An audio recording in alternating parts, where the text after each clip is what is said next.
Welcome back, people. We're just going to finish up. Now you watch the two video clips.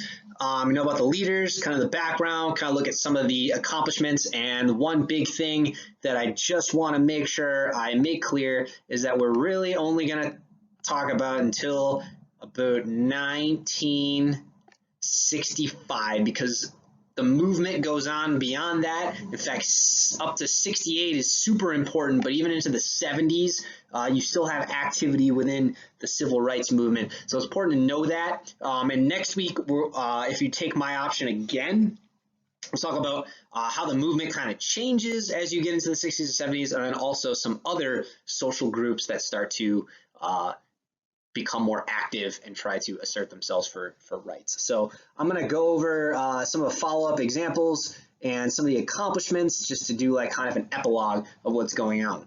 So in the first video clip in Birmingham, at the end, they also talked about the March on Washington in August 1963. King led more than 200,000 on a peaceful march, and his big speech, which he's probably most widely known for, albeit I would argue not his best speech. His best speech is actually on Vietnam, in my opinion. But he gives his most widely known speech, which is called the I Have a Dream speech. It was actually kind of impromptu. He got up. He was actually going to speak right after somebody else. He got up and he started this one speech that he had, and then he didn't really like how it was going, and some people in the audience started yelling, "Tell them about the dream, Martin, tell them about the dream." And so he gave his I Have a Dream speech kind of in an impromptu way. Again, it was for desegregating, getting the federal government involved in the desegregation efforts more than it had been. That's why they did it in Washington, D.C. However, violence still continued, and President Kennedy eventually gave a television address regarding the movement and his plans for it, but there was also violence that continued even on that night. So you had a white gunman murdered Medgar Evers, who was a active member in the civil rights movement. He was a civil rights worker in Mississippi, and then in September 1963, there in Birmingham, after the Birmingham campaign, there was an explosion at Baptist Church which killed 4 black girls, and Kennedy, who was trying to work on a civil rights bill at that time, had his bill stall. Again, couldn't get the Southern Democratic support, and also some there was also a conservative movement within the Republican Party during the time as well that was kind of pushing back against some of the civil rights legislation. So finally, in 1964, actually after Kennedy's death, Lyndon B. Johnson, his vice president, becomes president, and eventually the Civil Rights Act of 1964 is finally passed. And what that did is it gave the government a lot more power to enforce school desegregation and prohibit racial discrimination in public accommodations and employment. So public accommodations are like things that are open to the public, especially things that are funded by the government, and then also government jobs.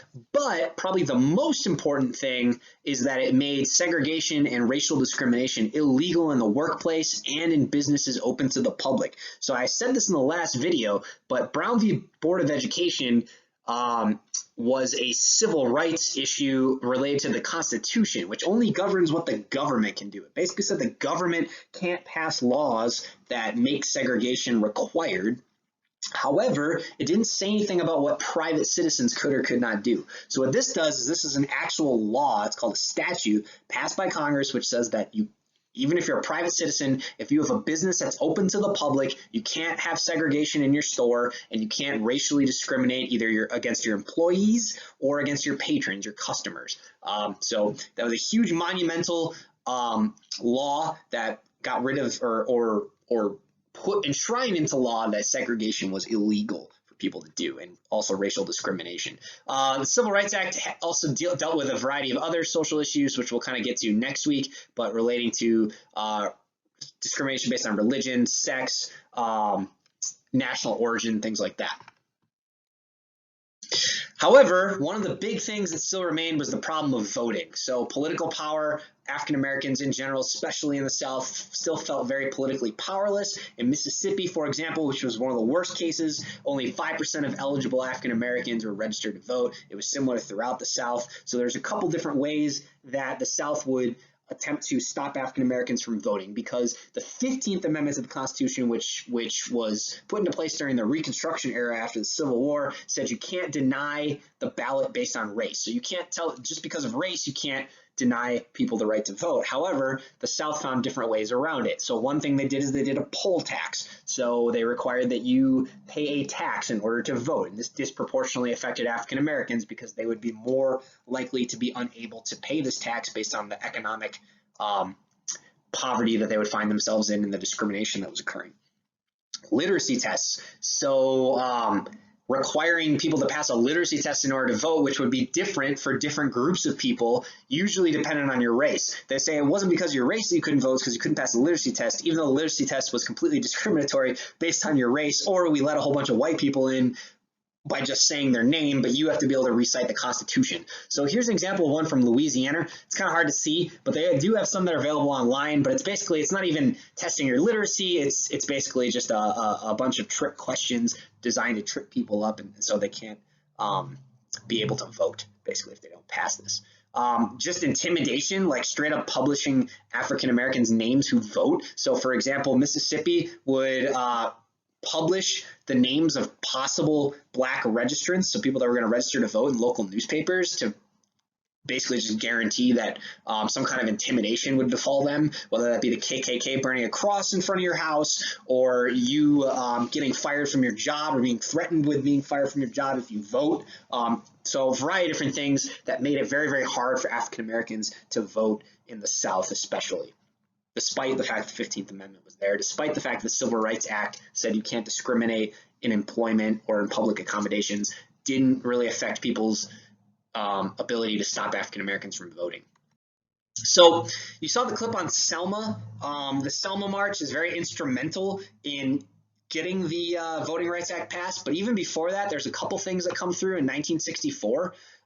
That's when you started to see the movement change and voting started to become the chief goal. But the 24th Amendment to the Constitution was ratified in the beginning of the year in 1964, and that abolished the poll tax in federal elections. So it said you can't charge people to vote. You can't make them pay to vote in federal elections, which means you still possibly could in state elections, and that's going to come about a little bit later. And then in 1964, you also had the Freedom Summer, not to be confused with the Freedom Rides, but the Freedom Summer, where a bunch of African Americans and whites, this was mostly organized by SNCC, the Student Nonviolent Coordinating Committee. I might sneeze in a second, and for that I apologize. But they started a voter registration drive in Mississippi. There's this movie that came out in the 80s called Mississippi Burning, which was based on the story of some civil rights workers that were murdered in Mississippi, and they believed the KKK was responsible, so they sent the federal government down there to investigate. There's a whole bunch of corruption related to this investigation, but that's kind of, it was a big movie when it came out. It was like before I was born, but it's a good movie if you want to check it out. Just ask your parents first, because radar. And in August, they started the Mississippi Freedom Democratic Party to try to gain African American seats in the Democratic Party, so actually get people elected. However, still looking for some way to make it easier for African Americans to vote, especially in state elections. So in early 1965, they started a voter registration campaign in Selma, Alabama, and you saw that in the video, but 50% of the city's population was black, but only 1% of its voters were black, and you had a variety of intimidation things that were going on with the Klan and just white intimidation down in by law enforcement as well. So after the Selma March, which you saw the video of, so I won't rehash it all here, you had the Voting Rights Act of 1965 was passed through Congress with Lyndon B. Johnson's help, President Johnson's help, and it did a couple of things. The first big thing it did is it outlawed literacy tests. So it said you cannot give a literacy test as a qualification for voting. The second thing it did is it sent federal voter registrars, and these are people that oversee elections and voting registration. So what they did is, instead of allowing the local governments to be in charge of registering people to vote, they actually sent federal people down there to oversee the registering in the southern states. So that made it a lot more equal and ensured that discrimination was not happening. And it also had a variety of other rules, like if a state wanted to change its voting qualifications or its registering qualifications, it had to go through the federal government first. That actually got declared unconstitutional like in 2013. They like got rid of that, which was kind of bizarre. But anyway, so it just gave a lot of ways for the federal government to oversee elections and allow African Americans to vote. And soon afterwards, blacks, for the first time since emancipation in 1865 technically, in the Civil War, started to migrate back into the South. People were moving from the North into the South because conditions were improving in 1965. And so those are like the big actions taken by not only activists but the federal government in trying to make equality a realized dream for African Americans. So in 1965, you got the